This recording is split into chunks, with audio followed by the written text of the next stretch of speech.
é dessa época aí.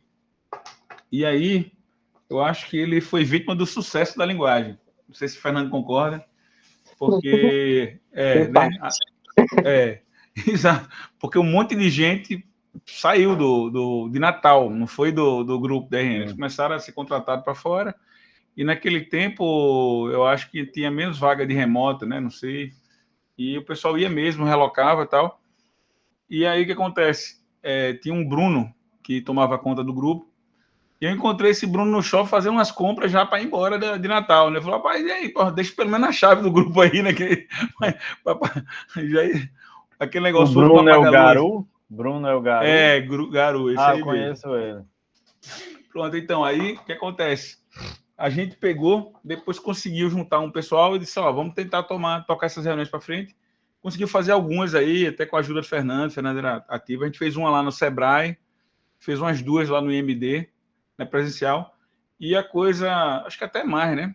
Até que falar, eu lembrei agora de dar um toque para Ronaldo, que ele pode estar esquecendo, né? Ronaldo era outro que era bem ativo no grupo antigo, né? E aí, rapaz, a gente fica adiando esse retorno, né?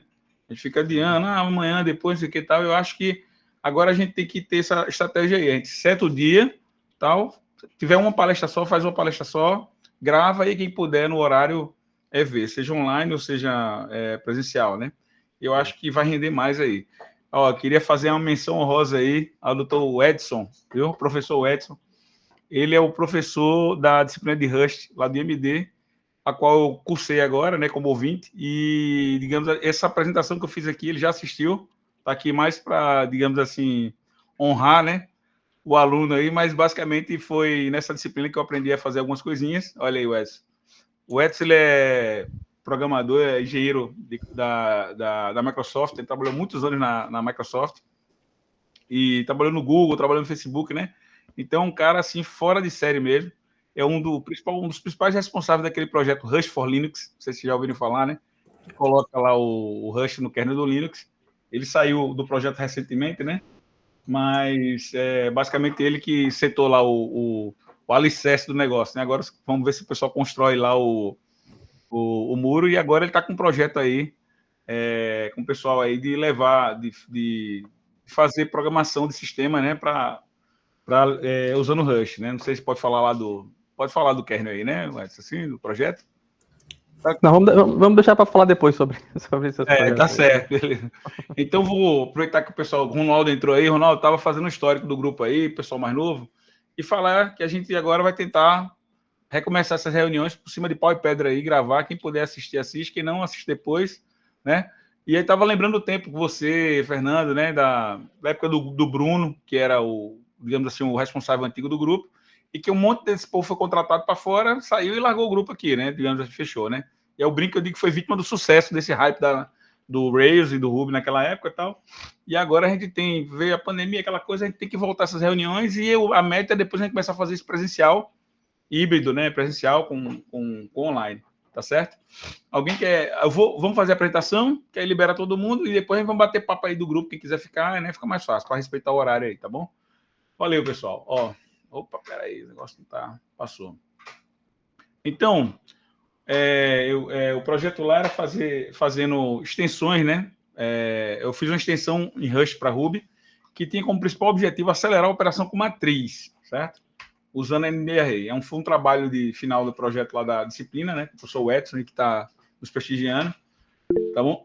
E a minha motivação principal foi o quê? Quando eu estava estudando, inventei de dar uma estudada em aprendizado de máquina, né? Um colega nosso, o professor Alan Medeiros, ele foi dar umas aulas lá para mim e tal, e aí vou tentar implementar esses algoritmos em Ruby, que é o que eu conheço, né? E aí foi uma decepção gigantesca, né? Por quê? Não sei se vocês sabem, né? A maioria das coisas que tem a ver com aprendizado de máquina de verdade, treinamento de rede, de modelos, né? Eles envolvem operações com matrizes.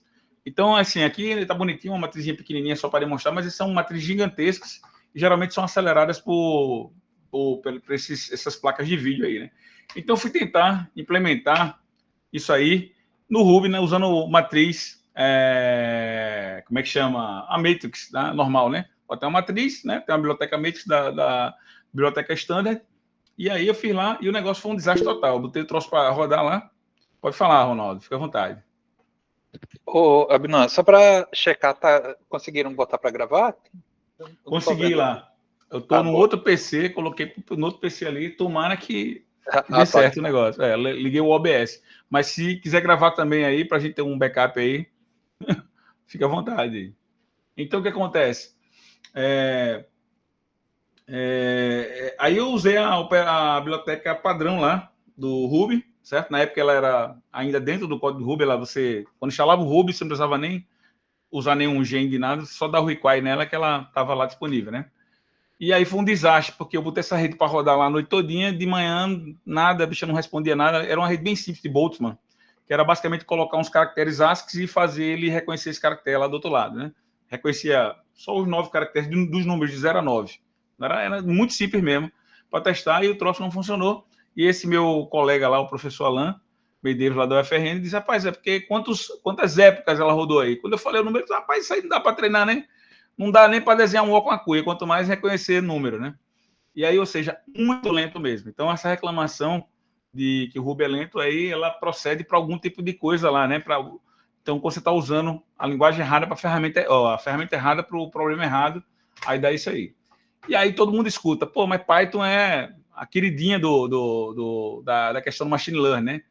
E, poxa, mas é mais rápido que Ruby e tal, como é que é? Não, Python, em todo benchmark que eu faço aqui de linguagem normal, assim, em casa, Python perde para Ruby, né? Ou dá empate, tu tá entendendo?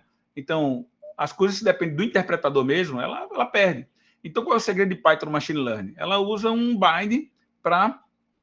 Olha aí, doutor Adelso, fã de Python aí já... perde feio. Aí o que acontece? Digamos assim, o segredo, né, a mágica aí do Python é que ele usa NumPy, né? Todo mundo usa NumPy e tal, só que o NumPy não é feito em Python. NumPy é um bind, né? Ela é feita em Python, é um bind para bibliotecas em C. Então, basicamente, você tem o Python ali e ela vai e faz chamadas nativas para outras bibliotecas, né? E aí ela usa ela basicamente usa essas coisas que são operações de arrays, né, arranjos n-dimensionais, dimensão 2, 3, 4, de n dimensões, certo? Então, quando eu tentei usar a Matrix aí normal, né, vocês devem conhecer a biblioteca, inclusive ela está dentro do repositório do Ruby em si, né?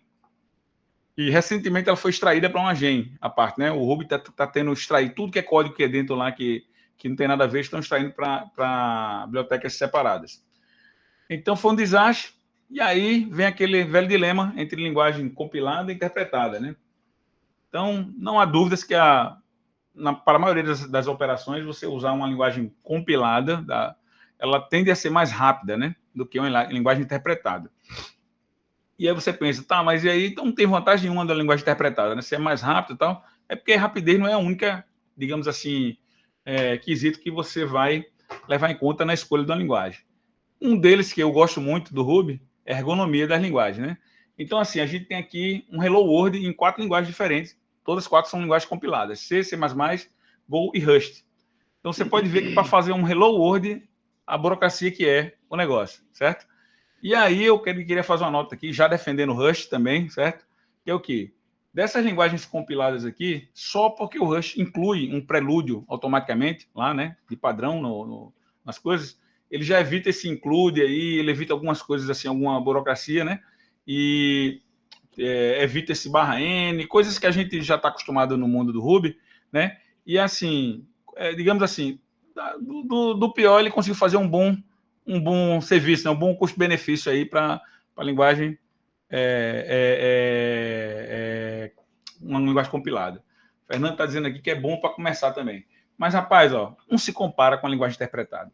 Até o nosso velho PEL, certo? Velho de guerra. O PHP, se tirar aqueles negócios lá, só o PHP puro é a mesma coisa.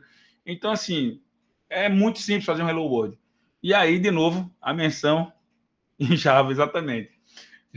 Hello World em Java aqui, a Adelso dizendo, né? Então, é complicado, né? Então, assim, o Ruby, eu acho que delas é a melhor, não tem dúvida, né? Por isso que a gente está aqui junto, né? Que a gente também concorda com a sua opinião. Não tem esse /n, não tem que botar ponto e vírgula, não tem que botar o parênteses, né? Cada uma tem um restinho de alguma coisa aí, né? certo? Mas o Ruby, para mim, realmente, ela apostou na ergonomia. Ele tem como, digamos assim, mantra fazer a felicidade do programador. Então, foi uma linguagem que foi construída pensando nisso, né? Então, ela fez... Agora, isso aí tem os digamos assim, os trade-offs do negócio, né? Tem as trocas aí. Então, o que acontece? Melhor de dois mundos, né? O segredo da NumPy é isso. Ela faz extensão nativa para uma linguagem interpretada. Então, você consegue manter a ergonomia da tua linguagem que você gosta de Python, você vai usar o seu Python lá, você gosta de Ruby, vai usar o seu Ruby, e aí vai fazer essas chamadas para as extensões nativas, né? Então, o que acontece? Em 2017, tinha um projeto lá bem ativo nessa época que eu fiz esse negócio aí, em 2007 que era dessa rede, que chamava Animatrix aí, esse projeto chamava SciRuby. Então, assim, tem gente que advoga, assim, eu vou falar isso aí, não é minha opinião, não sei, né? Mas eu acho que eu entendo quem advoga isso, que o Rails, ele é tanto o remédio como o veneno para o Ruby, certo? Ele tanto é a coisa boa que levou o Ruby para frente, como é a coisa que trava o Ruby em certas situações. Por quê? Porque ele domina tanto, puxa tanto o Ruby para o desenvolvimento web, que ninguém liga para usar Ruby para mais nada, entendeu? Então você aprende... Eu já vi várias pessoas que aprenderam Rails sem saber Ruby, sabe Ruby, perguntando coisas básicas da sintaxe. Como é que faz isso aqui em Rails? Não, rapaz, isso é Ruby, pô, é uma string ali e tal. Você chama o método, né? Isso é muito comum, né? Assim, eu não sei se hoje ainda é assim, mas principalmente no meio dos júniors, né? Os caras não sabem Ruby. E eu fui o contrário. Eu aprendi Ruby antes de aprender Rails. Então eu fui para o Ruby porque eu queria uma linguagem de script que fosse orientada a objeto e que fosse bonita. Na época lá, tinha Python e Ruby saindo da jogada. Eu já tinha passado por PEL, PHP, essas coisas, sem aprender direito, né? Só ali por cima. E o Ruby veio, quando eu olhei aquilo ali, eu falei, rapaz, esse negócio é fantástico aqui. Me apaixonei, estou até hoje. E foi uma paixão, um tiro certeiro. São vários anos aí, toda vida que eu pego um código Ruby, eu ainda continuo gostando, né? Então, assim, mas tem esse problema. E aí, esse pessoal aí do SciRuby percebeu esse negócio aí e falou, rapaz, tem que fazer esses binds aí. Porque se a gente fizer, a gente sai na frente todo mundo aí e tal, e vai dar certo.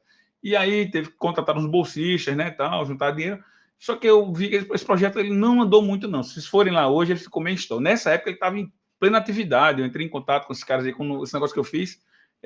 O desenvolvedor aí do Animatrix chegou a mandar uma mensagem para mim e tal. Então, basicamente, essa Animatrix, ela é uma extensão nativa que faz as ND arrays lá. Então, seria a ideia de ter o NumPy para o Ruby, né? Digamos assim, na época.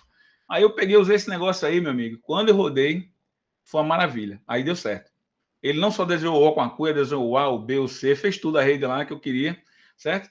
E aí eu peguei, fiz essa postagem aí lá no meu blog lá, que para multiplicar a matriz de 10 por 20, com 20 por 40, matrizes pequenas, ele já dava uma vantagem de 400 vezes, certo? E eu tive algumas dificuldades nisso aí, no post detalhado como é que foi o processo, certo? E aí, mas basicamente, nos primeiros testes não dava vantagem quase nenhuma, sabe? E a matriz, eu cheguei a olhar o código-fonte dela, né? E eu fiz uma implementação minha dela, em Ruby puro, tirando algumas coisas lá que não precisava, para fazer o teste, para ficar mais rápido. Consegui fazer umas 2, 3, 4 vezes mais rápido que a do Ruby tradicional. E essa Animatrix ficava umas 2 vezes mais rápido que a minha, e não tinha muito. Foi quando eu descobri que tinha uma chavezinha para tipar o negócio. E aí, quando você habilitei essa chave lá, aí o negócio virou a velocidade gigantesca. Quanto vai aumentando a matriz, isso vai aumentando bastante. Eu fiquei muito feliz, publiquei esse negócio aí. Esse meu plot está linkado lá na biblioteca do cara lá, se procurar, eles linkaram lá e tal, para falar, né? Então, assim, o Ruby, ele é feito em C, certo? E ele tem, assim, uma tradição digamos assim, uma fama de ser bom para escrever extensões em C, melhor do que outras linguagens, né? Então, as pessoas reclamam muito quando vai escrever extensão para outra.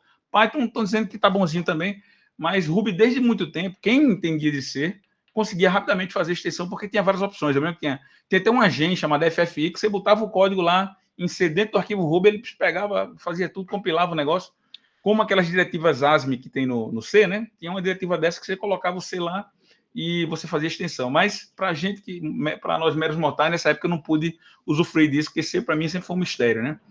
Aprendi muito pouca coisa lá, né? E aí deu certo.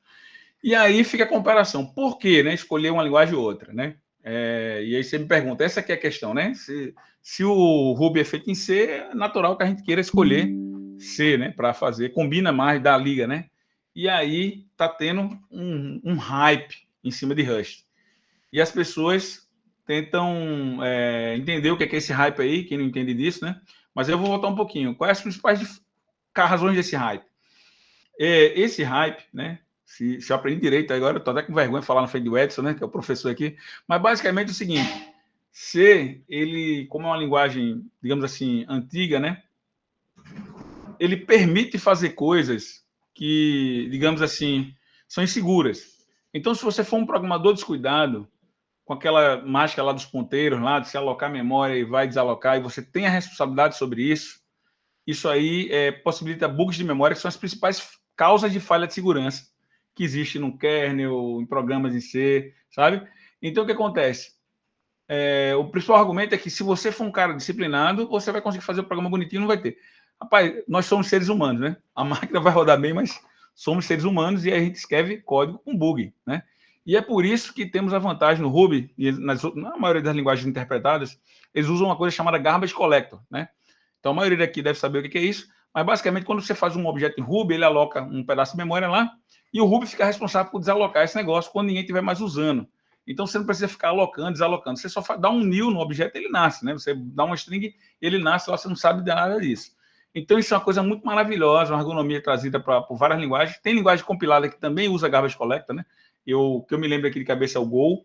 Ele usa um garbage collector lá, né? Você pode usar outros tipos de alocadores lá, mas foi uma estratégia que ficou, assim, digamos assim, disseminada para tirar do programador essa responsabilidade de alocar memória. Só que o garbage collector ele vem com custo, que é o quê? De tempos em tempos, ele tem que checar todos a mapa de objeto para saber quem que não está sendo usado para poder limpar.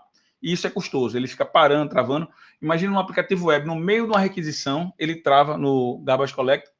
Então, aquela pessoa que estava esperando aquele site lá com no máximo 100 milissegundos, sei lá, 50 milissegundos, quando você quiser 300, ele vai dar aquela travadinha, né? E vai dar problema, certo? Então, o que acontece? O Rust, onde é que está a mágica? Ele nasce com a proposta de ser memory safe. Do jeito que o Ruby nasceu, com a proposta de fazer a alegria do programador, né? O Rust nasce com essa proposta de tentar os bugs mais triviais de memória, certo? Ele resolver na linguagem, não depender do programador e sem garbage collector, certo? Quer dizer, sem custo, ele vai resolver tudo isso em tempo de compilação. Ou seja, diferentemente da linguagem interpretada, ele compila e aí o código compilado já vai ser memory safe, né? Então, o Fernando, ele trabalha com... Eu esqueci até o nome técnico do negócio, mas monitorando a qualidade dos sistemas, né? Velocidade, Fernando. Desculpa, engenheiro Você falou já, né? Se quiser abrir o microfone, fica à vontade. E aí, ele mesmo que falou aqui no chat aqui, é muito comum essa coisa do garbage collector tá travando e atrapalhando, né? SRE, pronto. Então, e o Rust, ele cuida disso de forma que o código compilado, ele vai ser safe em memória, né? E aí e sem custo, digamos assim, sem o garbage collector, que é o quê? Ele, em tempo de compilação, ele faz o mapeamento todinho que você está usando, e ele sabe quando dá digamos assim, o free desses negócios aí, né? E aí o que acontece? Tem vários erros de memória, que é os dangling pointers, é quando você aloca a memória e você esquece ela alocada lá, e o ponteiro... dangling point não, né? Desculpa, ponteiro inválido, né? Você passa um ponteiro de uma memória que você desalocou, certo?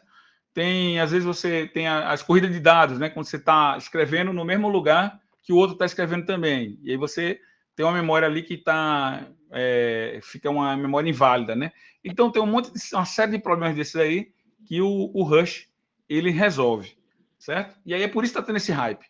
E aí tem uma outra coisa aí que é o seguinte, eu botei aqui, Ruby ama Rust e seus amigos. Aí, tem muita coisa que as pessoas não... Quem é antigo aí, lembra de um camarada chamado Yehuda Katz, certo? Quem for, dá um... Ronaldo já falou que sim, né, tal. Yehuda foi um cara prolífico na comunidade Ruby, né? Então foi um dos caras que fez o Merb, que foi um framework que foi mesclado com o Rails. Então, o Rails hoje tem código, digamos assim, teve a influência do Merb. O Merb, ele saiu na frente, fazia um bocado de coisa que o Rails não fazia, e os caras juntaram os dois e fez. Esse cara trabalhava na Mozilla, né? E a Mozilla, ela apostou muito em WebAssembly, sei lá, e foi uma das principais financiadoras, né, ou digamos assim, promotoras do desenvolvimento do Rust. Quando eu cheguei no Rust, tem um gerenciador de pacotes lá chamado Cargo. Você bota Cargo Run, Cargo não sei o que lá, Cargo Build. E eu olhei, rapaz, esse negócio aqui tá muito parecido com o Bundle. E aí, para minha grata surpresa, quando foi ver quem criou o Cargo, certo? Que é o empacotador do Rust, foi a mesma pessoa que criou o Bundle. Foi Yehuda Katz e um outro camarada lá e mais uma galera do Rust lá. Então, assim, não é por acaso que em algumas situações, quando a gente vê um código em Rust, a gente se sente em casa. O uso de iteradores e tal. Agora, essas analogias são limitadas, por quê? Porque uma linguagem que tem como meta ser memory safe, ela não pode ficar também, fazendo, digamos assim, trade-offs, certo? Pela ergonomia com a coisa. Ela tem que ser uma linguagem mais explícita, é diferente a coisa. Não vai esperar que o Rust vai ser igual ao Hub, que não tem como ser, né? Mas eu digo assim, que ela fez um excelente custo-benefício, né? E aí o que acontece? Nessa versão aqui 3.2, não sei se vocês perceberam, né? O Ruby ele colocou para dentro um suporte para o WebAssembly, certo? E também foi quando começou o iJIT, que é feito em Rust. A gente tinha um Just-in-Time Compiler, né? Que é basicamente uma parte do código. Se tiver algum iniciante aqui, eu não pude ver quem está. Tem uns caras mais sendo que eu, 10 mil vezes aí, mas não sei se tem algum iniciante. Então, o que acontece? Quando o Ruby está rodando e qualquer outra linguagem interpretada, ela começa a perceber padrões e ela vai compila isso na hora de estar executando para um código mais eficiente e fica rodando e fica mais rápido, à medida que ele vai, digamos, se esquentando, né? É uma linguagem bem, digamos assim, rasteira, né, para explicar. Quando ele vai esquentando, ele vai percebendo os padrões e ele vai compilando. E esse JIT era em C. O pessoal da Shopify, depende muito de performance, né? Então, é uma das empresas que usa Rails e usa numa escala gigantesca, né? E aí eles começaram o pessoal que fez o JIT, o iJIT, é da Shopify, pago pela Shopify, né? E eles, na hora de se reescrever, ao invés de fazer em C, fizeram em Rust e ajeitaram um bocado de coisa. Então, se você for ver o código-fonte do Ruby, ele já tem lá 2,5% de Rust na base dele, né? Certo? Que é basicamente o código do JIT. Então, o Rust hoje, eu chamo assim de é um cidadão de primeira classe em Ruby. Por quê? Porque se você botar um bundle gen aqui, menos help, né? Ele antigamente só tinha menos ext para você gerar o esqueleto da extensão e era em C. Agora ele aceita um igual aqui porque ele aceita tanto C quanto Rust. Você entendeu? Eles aceitam, suportado oficialmente. Eu dou um bundle gen init lá, eu boto menos ext C, e ele vai, Rust, ele vai me gerar esse esqueleto aqui. Percebam que essa parte de cima aqui é toda igual a uma gen normal, certo? E aqui, os últimos 3 arquivos aqui são os arquivos que são da extensão em Rust. Então, eu dei basicamente o comando aqui, vou acelerar um pouco agora, né? Bundle gen nd array, ext Rust, ele gerou esse bicho tudinho aqui. Eu dei esse comando aqui e pau. Certo? E estava feito o esqueleto lá no Ruby. Aí eu fui buscar a biblioteca em Rust que faria as minhas operações n-dimensionais de array. Eu escolhi essa nd array, porque eu achei que era muito parecida. Ela tem uma proposta parecida com a NumPy de ser compatível com a NumPy. Acho que ele, na documentação dele, quem inventa NumPy, vá para aqui, né, e tal, entendeu? Acho que é para facilitar a adoção. E aí, o que acontece? Fui seguindo os tutoriais, porque a Crate que usam agora é Magnus, né? Antigamente tinha outras lá. Em 2017 eu tentei fazer esse Rust, não consegui, certo? Então, o que acontece?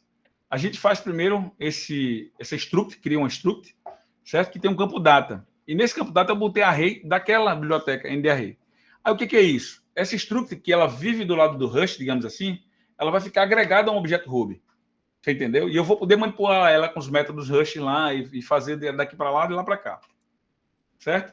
Então, o que acontece? Primeiramente, eu criei um from array, que era com o meu new ali, certo? Que recebia um vec de float. Estou passando rápido porque o Rust aqui, a gente não vai conseguir explicar o Rust, mas basicamente é fácil de entender. Ó. É uma função que tem um nome, tem um parâmetro, e aqui é o tipo dele. Como ela é tipada, tem que ser o tipo.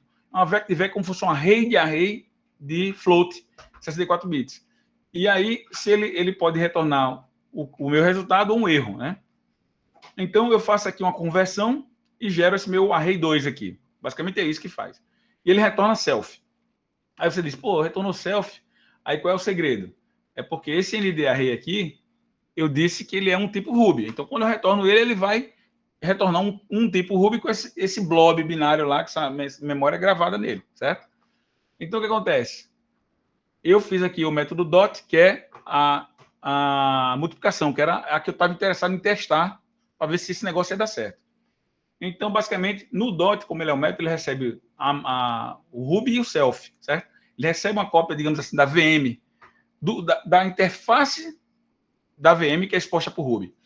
E aí o que acontece? Eu vou aqui com o self aqui, eu checo as colunas para ver se elas são compatíveis ou não, e eu faço o quê? Eu chamo o dot do data em cima do data do outro e passando o outro data. Então, quem é o dot do data? É o dot da array 64 aqui, que é da minha crate lá do Rust. Então, aqui ele está fazendo uma multiplicação em Rust, com a biblioteca do Rust, certo? Basicamente é isso, porque esse RBSelf é o objeto Ruby que está com esse negócio atrelado lá. Esse código é Rust.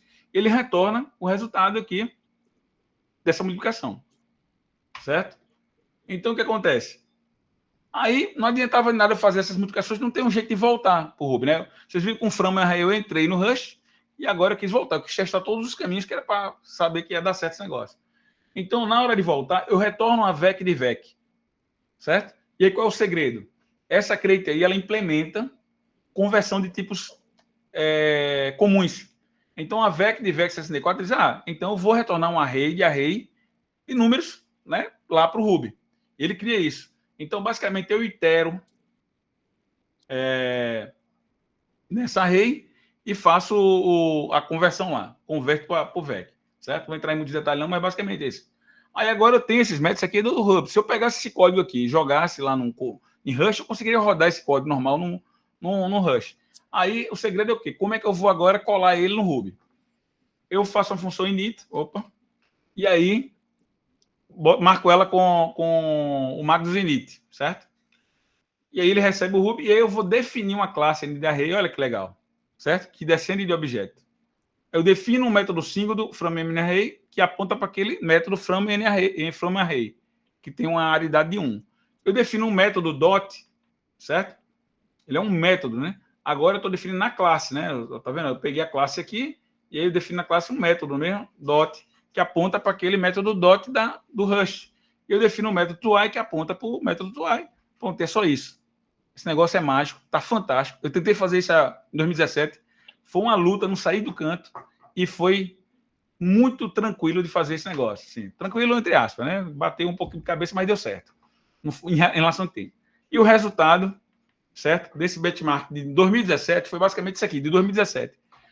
O Matrix 400 vezes mais lenta, né? A minha implementação em Ruby 181, usando o Animatrix sem aquela chavezinha para tipar 141, que é quase a mesma coisa, que ele fica indo e voltando. Quando você habilita, meu amigo, a diferença é absurda, né? 136 por segundo, né? No computador da época. Então era 422 vezes mais rápido. Repeti o benchmark com esse negócio. Pena que eu não consegui compilar o Animatrix. Já tá tão para trás que as dependências eu tenho que abrir um container, desistir e fiz só o benchmark aqui. Mas eu ainda penso em fazer isso aí para comparar com o NMR. O fato que repetiu, cara, 400 vezes mais rápido. Agora tem uma coisa interessante, ó. A implementação do Matrix aqui, do Ruby, ficou igual à minha, interativa. Quer dizer, melhor até um pouquinho. Eu atribuo isso provavelmente, ao JIT. Você está entendendo? Como a minha implementação ela já estava otimizada no código, o JIT não encontra muita coisa para fazer, entendeu? E aí a implementação padrão do bicho, o JIT conseguiu fazer alguma coisa aí que ficou mais rápido. Então, assim, eu fiquei muito feliz com esse resultado, né?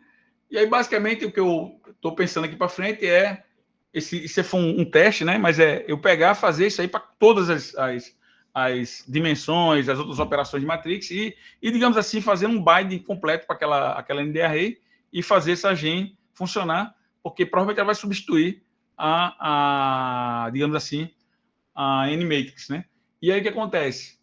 O que eu achei mais legal é porque é o seguinte, é ter a garantia que esse negócio vai funcionar sem bug de memória. Porque imagina você tá com um troço que funciona com garbage collector do lado, você passa um ponteiro, vem e volta, você não sabe se o garbage collector vai chamar ou não vai. E essa biblioteca, ela resolve isso tudinho. Quando ele compila, ele garante que isso aí tudo vai funcionar normalmente. Tem algumas situações que eles alertam lá. Isso aqui, você tentar fazer isso não funciona e tal. Tem a ver com thread, que é mais difícil, né? Mas, inclusive, nessa daí eu habilitei thread nela. Dentro ela rodou normal, né? Mas ele não é garantido. Tá certo? E é basicamente isso aí, pessoal. Eu queria aí abrir a palavra para vocês aí, quem quiser fazer pergunta, quem quiser conversar aí sobre alguma coisa do que a gente conversou, e também para a gente, depois que acabar, digamos assim, o que tiver relacionado com a apresentação, a gente conversar sobre o grupo aí, o futuro do grupo. Né? Obrigado aí, pessoal. Quem quer falar alguma coisa aí, bora lá, Ronaldo. Levanta a mão, fica à vontade. Ronaldo é ajudante, digamos assim, faz parte do grupo aí de organizadores desse nosso grupo aqui do RubyRN, viu? Para quem não conhece. Assim, tô ficando velho, né? O bom é ter mais pessoas também chegando, contribuindo. Isso. Mais uma vez, a Abinoam puxando, né? Assim, o mérito mesmo é do Abinoam. Lá em 2017 foi ele quem correu atrás, já movimentou um bocado, e mais uma vez a Abinoam de novo. Acho que. Obrigado. Aproveitar a palavra mesmo, só dar os parabéns, massa a apresentação, Abinoam. Assunto bem interessante e assim, coisa que a gente não vê muito, na verdade. Essa parte da integração do Ruby com extensões é uma coisa que eu não vejo muito o pessoal falando. Fica muito nichado, né, dentro de uma galera que está trabalhando com mais coisa mais baixo nível, mas bem massa. Primeira vez que eu vejo, na verdade, um bind. Pô, que legal. O que eu percebo, sabe o que é, Ronaldo? Quem precisa dessas extensões são os programadores Ruby. E nós somos programadores de Ruby justamente porque a gente não gostava de ser, pô. A verdade é essa.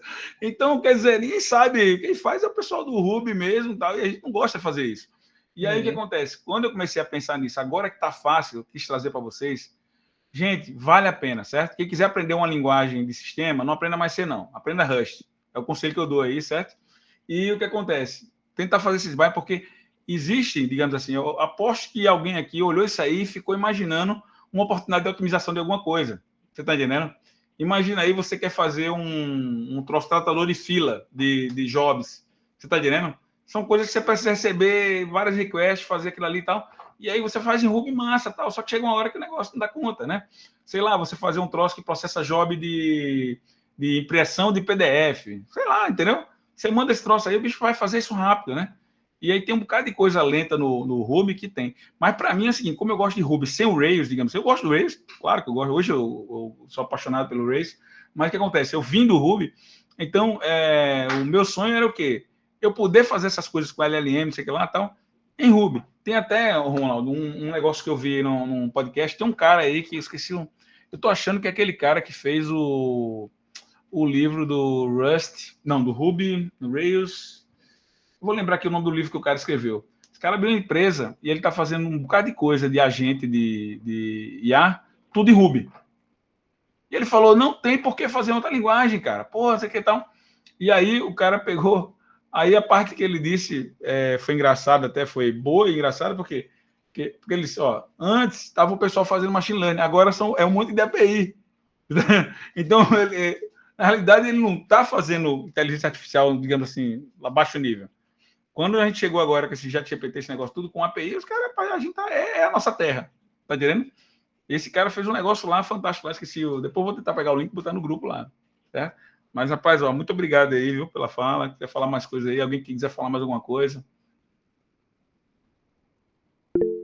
Ó, pode falar aí, Leão. Eu queria saber qual é a tua recomendação, assim, sei lá, de bibliografia, para a gente ir atrás mesmo dessas coisas de extensão, né? Por onde começar? Por onde é que começa?